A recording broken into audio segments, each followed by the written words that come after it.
Hey, what is up, guys? Welcome back to the 40K Cafe, and thank you, Person1954, for the request. So, as per the comment, today we will be going over the Celestial Lions. The Celestial Lions are a loyalist successor chapter of the Imperial Fist. That being said, their gene seed and gene stock come from that of the loyalist Primarch Rogel Dorn. They don't have an exact date of founding, but we do know that their founding was sometime during the later years of the 38th millennium. Over the countless years that were to come, they would prove themselves time and time again to be a stalwart and resolute chapter, just like the true scions of Dorn. As of right now, the Celestial Lions chapter master is unknown, seeing as their previous chapter master was assassinated. Additionally, their numbers are almost entirely depleted, coming about less than 100 loyalist Astartes remaining within them. The reason why their numbers are so low is due to the fact that the Inquisition nearly wiped them out. I find it important to note that there was no confusion in this aspect as to whether or not the loyalty of these Celestial Lions was in question. On the contrary, they were loyal, and this would all event during the Qatar insertion, and I think I'm pronouncing that right. You see, the planet of Qatar was actually a religious planet, filled with the ecclesiarchy. But unbeknownst to much of the Imperium, this world would actually forego its loyalty to the God Emperor and actually begin to pray to the ruinous powers. The heretics would end up being discovered by an inquisitor known as Apollyon. This inquisitor would plead for the support and request the aid from the Celestial Lions. Their goal to crush the faithless and bring this world back into compliance. The inquisitor would acquire a blockade around the planet while the Lions would go planetfall. Here, the Lions would begin purging and cleansing the populace, bringing it back into compliance.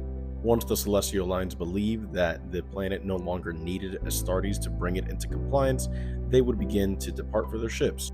Unfortunately for them, during this whole process, Apollyon would give orders for exterminatus on the planet.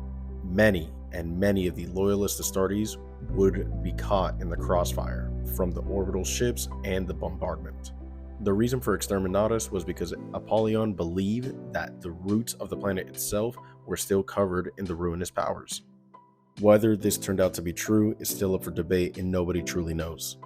Due to the results of the Qatar incursion, it is believed that this is exactly what led to their downfall in the next event that would come, the Third War for Armageddon. As many of you may know who are big fans in 40k, this war was a big orc war that nearly destroyed the Imperial Fist and the Celestial Lions.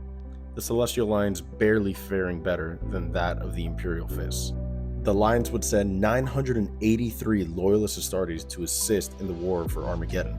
Many of them would perish, and many of them would also come to the determination that they would die on Armageddon alongside their brothers, dying an honorable death even if it meant the end of the chapter.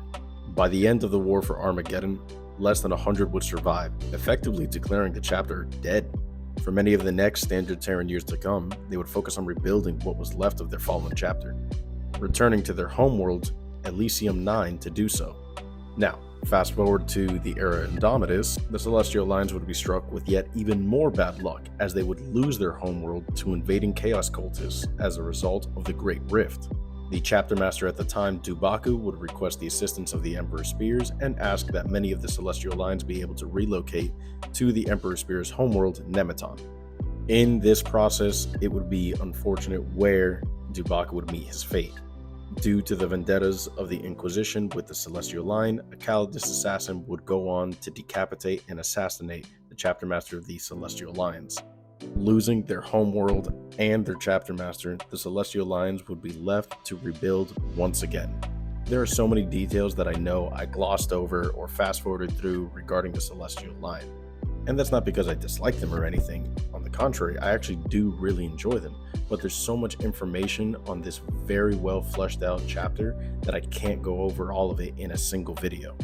So at the very least, I present you with this SparkNotes version of the Celestial Lions, and I hope that you did enjoy it. Maybe at one point when the Red app is fully up and running, I will go ahead and do a more in-depth and longer video when I can. And with that being said, let me know what you want to hear next in the comments below, and follow for more.